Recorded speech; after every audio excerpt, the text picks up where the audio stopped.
You'll never be more than a disappointment. That's what my mother told me after I graduated without honors. She didn't know I turned down Harvard. I waited 7 years. Then I invited everyone to my failure party. What they saw.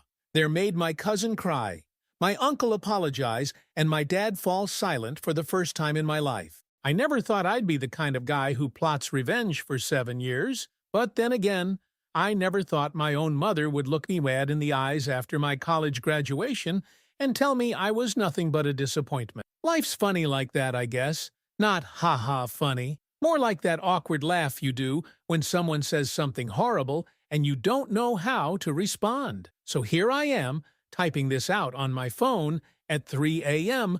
while doom scrolling through TikTok because I can't sleep. The invitations to my failure party went out yesterday, and there's no turning back now. Let me back up. I grew up in a small town where success meant getting out. My mom, Laura, had this thing about status. She wasn't rich or fancy herself, worked as a secretary at the local clinic, but damn if she didn't want everyone to think we were special. My dad, Daryl, mostly kept his head down, fixed cars in our garage, drank beer, watched football, and stayed out of Mom's way. Classic boomer marriage dynamic, I guess. Then there was my cousin Skylar, the golden child, the one who did everything right. National Honor Society, volleyball captain, homecoming queen. Her dad, my Uncle Banks, never missed a chance to mention her accomplishments at every family BBQ. I don't blame Skylar, honestly. She played the game well. I was just the awkward kid with the hand-me-down clothes who was good at math. Being smart was my only currency in that household. I figured that out pretty quick. Get straight A's, and Mom would parade me around to her friends. Anything less, and I'd hear about how I was wasting my potential for weeks. So I studied hard. While other kids were out doing whatever normal teenagers do, I was locked in my room with textbooks. I had this ancient Dell laptop that sounded like a jet engine when I turned it on. But it worked. I kept my GPA perfect, got stellar SAT scores, did all the extracurriculars Mom insisted on. Senior year, the impossible happened. I got into Harvard. Full stop. Harvard frickin' University. The letter came while my parents were at work. I stood in our kitchen staring at it for like an hour, not believing what I was reading. I'd applied as a joke, never thinking I'd actually get in. But here's the thing, no one tells you about getting into fancy schools. Unless you're rich or get a full ride, you're still screwed. The financial aid package they offered would still leave my family paying more than my dad made in a year. And the student loans would have followed me to my grave. I didn't tell my parents, I just couldn't. Mom would have insisted I go, financial suicide be damned. She would have seen it as her ticket to the social status she always wanted. Dad would have remortgaged our house or something equally stupid. So I did what seemed logical at the time. I turned Harvard down and accepted the full scholarship to State. Told my parents I only applied to State. Hid the Harvard letter in a box under my bed, right next to my Pokemon cards. And that one weird phase I had with Yu-Gi-Oh! Don't judge. It was 2003. College was fine, I guess. I worked 2 jobs, one at a coffee shop and another doing online tutoring. Kept my grades up, made a few friends, stayed under the radar. Graduation day should have been triumphant. I'd done it all on my own, paid my way, no debt. I was proud, actually. Then came the ceremony. I walked across the stage, got my diploma, smiled for the camera. No special honors or distinctions announced with my name. Just a regular degree. When I found my family afterward, Mom looked at me like I'd just tracked dog shit across her clean floors. Right there, surrounded by other happy families taking pictures, she said it. You'll never be more than a disappointment. Dad stared at his shoes. Uncle Banks smirked. Skylar had the decency to look embarrassed, at least. I don't remember much after that. Just the hot feeling in my face as I handed my cap and gown to Dad and walked away. Didn't go to the family dinner they'd planned. Didn't answer the half-hearted texts later. Just went back to my apartment, got drunk on cheap vodka, and applied for jobs as far away as possible. 7 years passed. I moved across the country. Limited contact with family to obligatory Christmas texts and occasional group emails. Built my life piece by piece, brick by brick. No help, no safety net, no cheerleaders. I've been keeping receipts, though. Every dismissive comment from Mom when I mentioned a promotion. Every time Uncle Banks asked if I was still doing that computer thing, like it was a phase I'd grow out of. Every holiday I couldn't afford to fly home for, only to see Facebook posts about how I never make time for family. The breaking point came last Thanksgiving. I'd finally saved enough for a ticket home. Thought maybe time had healed things. Nope. First night back, Mom hosted a dinner where she introduced me to her friends as her son, who works with computers or something. Meanwhile, Skylar, who'd gotten divorced and moved back home, got the full highlight reel of her accomplishment, including her new MLM business opportunity selling essential oils. That night, lying in my childhood bedroom staring at those same popcorn ceilings, I made a decision. Enough was enough. Time to cash in those receipts. The plan formed slowly. I requested 2 weeks off for a family event in July. Rented out the fanciest venue in my hometown, the place where all the rich families hold their weddings, designed invitations that were vague but intriguing. Shane's failure party. 7 years in the making. I sent them to everyone. Extended family, my parents' friends, my old teachers, everyone who ever heard my mother call me a disappointment. Everyone who witnessed my quiet exit 7 years ago. The invitations went out yesterday. Mom called 5 times. I let it go to voicemail. Dad texted asking if I was okay. Uncle Banks sent a message saying it wasn't too late to cancel whatever stunt I was pulling. Skylar sent me a string of question marks, followed by skull emoji. They have no idea what's coming. They don't know about the displays I've prepared. The slideshow? The Harvard letter, preserved and framed like the precious artifact it is. The evidence of everything I've built while they thought I was failing. In 2 weeks, they'll all be in one room. In 2 weeks, I'll finally get to see their faces when they realize how wrong they've been. In 2 weeks, my mother will have to stand there and hear exactly what her words did to me, and exactly how I succeeded despite them. I'm not looking for reconciliation. I'm not interested in forgiveness. I just want the one thing my mother never gave me, acknowledgement. And yeah, maybe I want to watch her squirm a little when everyone sees her for who she really is. Is this petty? Absolutely. Is it a waste of money and energy? Probably. But for someone who spent their entire life being told they'd never be good enough, sometimes being petty is all you have left. The venue is booked, the catering is paid for, the evidence is mounted and ready. All that's left is to show up and watch it all unfold. I'll update us after the party. Something tells me it's going to be a night no one in my family ever forgets. Update. Holy shit, you guys. First off, thanks for all the comments on my last post. Didn't expect to wake up to my inbox getting absolutely destroyed. Reading all your similar stories made me feel less alone, NGL. For those asking if I chickened out, nope. The failure party happened last night, and it was both better and worse than I imagined. Let me catch you up on the 7 years between graduation day and yesterday. After that disaster of a graduation, I moved across the country with nothing but 2 suitcases and my ancient laptop. Found the cheapest apartment possible, a place with questionable stains on the carpet, and a neighbor who played dubstep at 3 a.m. The shower alternated between freezing and third-degree burns with no in-between. But it was mine, and Mom couldn't just walk in unannounced to tell me I'd hung my posters crooked. Started at the bottom, doing basic tech support stuff. The kind where you ask people if they've tried turning it off and on again 50 times a day. Ate a lot of ramen, like concerning amounts of ramen. Had to fix my own toilet when it broke because I couldn't afford a plumber.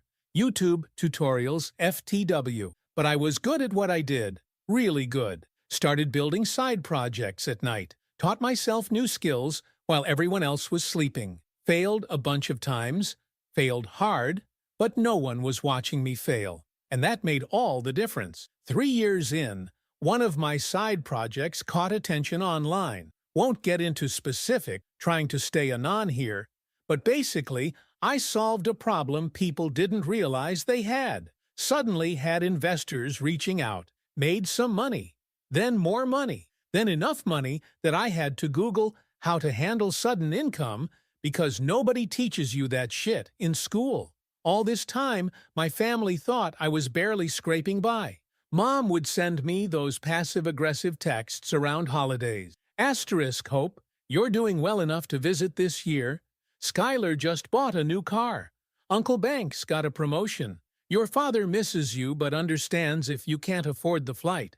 I never corrected them, just kept the texts brief, made excuses about work, sent Amazon gift cards for birthdays, let them think what they wanted to think. Then came the planning phase. Rented out the Lakeside Manor, the fanciest venue in my hometown, the place where the doctor's kids have their weddings. Cost me 5 figures for one night, but worth every penny. Had to book it 6 months in advance. Told the event coordinator I was planning a career retrospective and needed display stands, projector setup, the works. The invitations were my favorite part. Thick cream cardstock with gold foil. Simple text. Shane's failure party, 7 years in the making. Time, date, venue, black tie optional. RSVP required. Sent them to everyone who mattered. Family, friends, my old teachers, even that guidance counselor who told me to manage my expectations about college. The RSVPs came in slowly at first.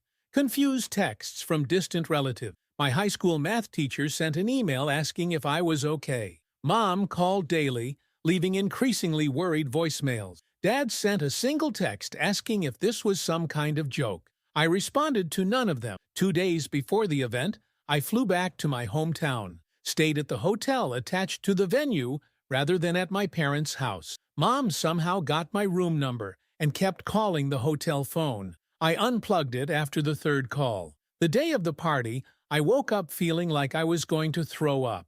Almost bailed on the whole thing. Stood in the shower for 30 minutes wondering if this was just petty and stupid.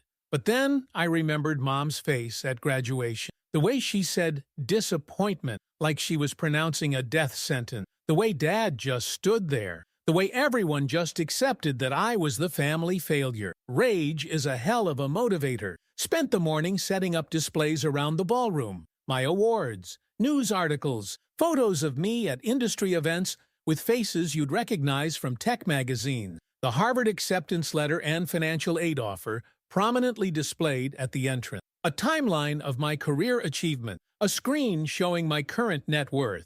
Updated in real time. The catering arrived at 4. Top shelf everything. The kind of food Mom pretends to know about but actually doesn't. The kind of champagne Uncle Banks would save for special occasions. Little petty touches everywhere. I dressed carefully. Tailored suit that cost more than Dad's monthly mortgage payment.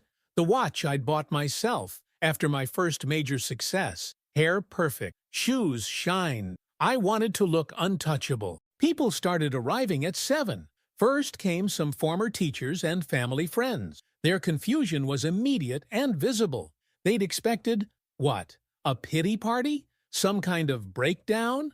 Instead, they found a success exhibition with servers offering champagne. My old English teacher spotted the Harvard letter first, watched her eyes widen as she read it, then look around for me. I stayed hidden, watching from near the bar. She immediately pulled out her phone, presumably to text someone about what she'd seen. Uncle Banks and Aunt Amelia arrived next. Uncle Banks was dressed like he was doing me a favor by showing up.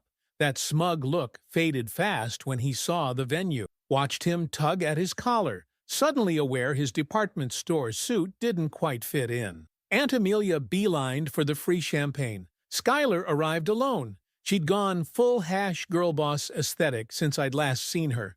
Chunky highlights, heavy makeup, statement necklace probably from her MLM. She seemed confused but intrigued, wandering from display to display with increasing discomfort. When she reached the plaque showing my recent industry award, she actually took a step back like it had burned her, pulled out her phone and started texting frantically. Dad arrived before Mom. That was unexpected. He came in quietly, looking smaller than I remembered, older. He walked slowly around the room, reading everything carefully, not saying anything to anyone, just taking it all in. When he reached my Harvard letter, he stood there for a long time. Then he sat down heavily on a nearby chair, staring at his hand. Mom made an entrance, of course, dressed to the nines in what was clearly a new outfit, fake smile plastered on, ready to salvage whatever embarrassing situation her disappointment son had created. I watched that smile freeze, then crack, then completely fall apart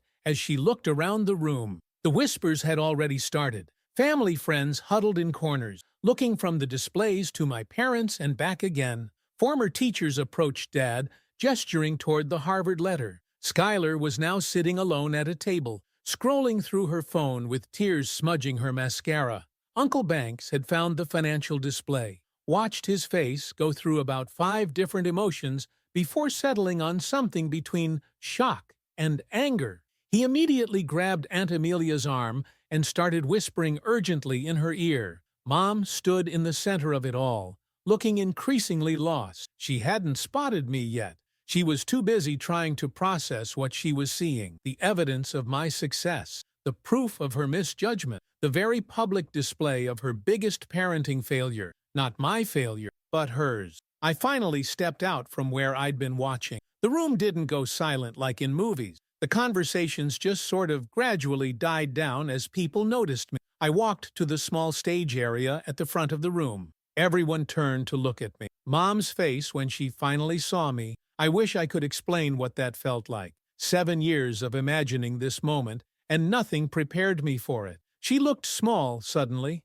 confused, almost afraid. I stepped up to the microphone, notes in hand, looked out at the room full of people who had witnessed my humiliation 7 years ago. People who had accepted my mother's assessment of me without question. People who were now seeing the truth for the first time. Dad was still sitting alone, staring at me now instead of his hands. Skylar had stopped pretending to look at her phone. Uncle Banks was rigid with tension. And my mother looked like she was seeing a ghost. Or maybe seeing me for the first time. I took a deep breath, unfolded my notes, and began to speak. Update 2. Sorry for the wait, Reddit.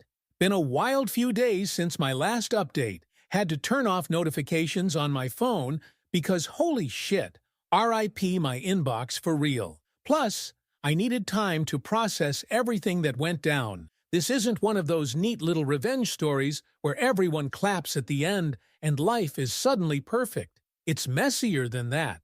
So where were we, right? Standing at the microphone, staring out at a room full of people who'd spent years thinking I was a failure, including my shell-shocked mother. The speech. Man, I'd rehearsed this thing so many times in my hotel room that the housekeeping staff probably thought I was running some weird cult meeting. Had it all memorized, but still brought notes because anxiety is a bitch. My hands were shaking so bad I almost dropped the mic. Not exactly the ice-cold revenge lord I'd imagined being. I started by thanking everyone for coming to my failure party. Said I wanted to celebrate 7 years of being a disappointment. The nervous laughter that rippled through the room died pretty quick when I pulled out the Harvard letter. Read the whole thing aloud. Acceptance. Congratulations. The works. Then I read the financial aid offer that would have bankrupted my family. Explained why I turned it down. Watched Mom's face cycle through disbelief, confusion, and then the first hints of horror as she realized where this was going. Then I went for the throat. Recounted word for word what she'd said to me at graduation. You'll never be more than a disappointment. Said it loud enough that everyone could hear, my voice cracking a bit despite my best efforts. Told them how I'd moved away with nothing, worked my ass off, built something from scratch while they all thought I was failing. Described the texts, the voicemails, the Facebook comments, the constant reminders that I wasn't measuring up to expectation. Pulled up screenshots on the projector, receipts I'd been saving for years. Mom's face went from red to white so fast I thought she might pass out. Then I laid out exactly what I'd accomplished in those 7 years. The patents, the awards, the money, all without a Harvard degree, without family connections, without a single word of encouragement from the people who were supposed to care about me most. I finished by addressing my mother directly, told her that she was right. I was a disappointment, but not in the way she thought. I was a disappointment because I hadn't become the status symbol she wanted to show off to her friends. I hadn't fulfilled her vision of success. Instead, I'd defined success for myself, and that was what really bothered her. The room was dead silent when I finished, like you could hear the ice melting in people's drinks silent. For a second I thought I'd miscalculated, gone too far, been too harsh. Then I heard it. Skylar crying. Not subtle tears either. Full-on ugly crying in the corner. Mascara everywhere. She was looking at her phone, frantically scrolling through what I later learned were our old text conversations, where she'd bragged about her life while dismissing mine. Uncle Banks moved first. He'd been standing near the bar, getting progressively redder throughout my speech. He walked straight up to the stage, looking like he might take a swing at me. Instead, he stopped, took a deep breath, and apologized. Not a Hollywood movie apology, an awkward, halting mess of words. He admitted he'd always been jealous of how smart I was, even as a kid. Said he'd encouraged the family narrative about me because it made him feel better about his own life choices. It was painful to watch, honestly, like seeing someone perform emergency surgery on their own ego. And Dad?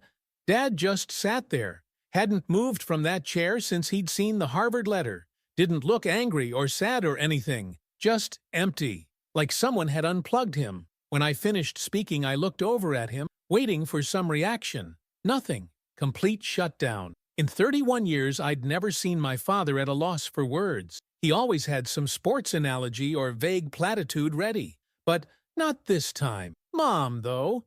Mom was the real show. She went through the 5 stages of grief right there in public. But like the narcissist version. First came denial. She actually laughed, told people there must be some mistake. Then anger. Started saying I was making things up, exaggerating for attention. When that didn't work, she tried bargaining, suddenly wanted to talk about family loyalty and private matters. Depression hit when she realized no one was buying it. She sat down heavily at an empty table, staring at nothing. I was waiting for acceptance, but it never really came. Instead, she just left, grabbed her purse, and walked out without another word. Dad didn't follow her. Neither did anyone else. The party continued in this weird, subdued way. People came up to congratulate me, but it felt more like offering condolences. My old math teacher told me she'd always known I had potential. Easy to say now, I guess. Skylar avoided me completely, leaving early with smeared makeup and hunched shoulders. Around midnight, most people had cleared out. I was sitting alone at the bar, wondering if revenge really did taste this bitter, when Dad finally approached me. He sat down, ordered a whiskey, and we just sat there in silence for what felt like forever. Finally, he asked why I hadn't told him about Harvard. His voice sounded rusty, like he hadn't used it in years. I explained about the money, about not wanting to be a burden. He nodded, knocked back his drink, and said something that's been echoing in my head ever since. I didn't protect you. 4 words. Not an excuse, not a justification, just an acknowledgement. Then he left, too. The aftermath has been complicated. Mom hasn't spoken to me directly. She's been telling family members I humiliated her intentionally, which, yeah, that was kind of the point. She's also apparently having financial problems. Turns out she and Dad remortgaged their house a few years back to help Skylar after her divorce, assuming I'd never be in a position to help them in retirement. Now, Dad's talking about selling the house, and Mom's freaking out about what the neighbors will think. Not my problem, but weirdly, I don't feel as good about that as I thought I would. Uncle Banks texted me the next day, asking if we could meet for coffee. I agreed, mostly out of curiosity. He showed up looking like he'd aged 10 years overnight, kept fidgeting with his wedding ring, told me he'd spent all night thinking about how he'd treated me, about the kind of example he'd set for Skylar. Said he was considering therapy, which honestly shocked me more than anything else that's happened. Skylar sent me a long, rambling Instagram DM 3 days after the party. Started with an apology, veered into her own problem, then circled back to how impressed she was with my success. Asked if I had any job openings, which, lol, no, left that on read. Dad's been the surprise. He called yesterday, asked if he could come visit me in the city sometime. Said he wanted to see where I work, see the life I've built. There was something different in his voice. Respect, maybe? Or just shock. Either way, I said yes. As for me, I'm back in my apartment now. The revenge high wore off pretty quick. Don't get me wrong, watching Mom's social standing implode in real time was exactly what I wanted. Seeing the family dynamic shatter was satisfying on a level I can't even explain. But there's this weird emptiness that came after. 7 years of my life revolved around proving them wrong. Now I've done it. So, what now? I'm not interested in forgiveness. Mom made her bed, and now she can lie in it. The fact that her friends now know the truth about how she treated me, that her perfect family image is shattered, that's enough for me. I'm not helping with their financial situation either. They made those choices without me. They can deal with the consequences without me, too. But I am thinking about Dad's visit, about what it might be like to have at least one family relationship that isn't completely toxic. Not getting my hopes up, but we'll see. The Harvard letter is hanging in my home office now, not as a reminder of what could have been, but of what was. A choice I made, the first of many that led me here, to a life I built myself. So that's it, Reddit. The full story of how I went from family disappointment to hosting the most awkward revenge party in history. Was it worth it? Ask me in another 7 years.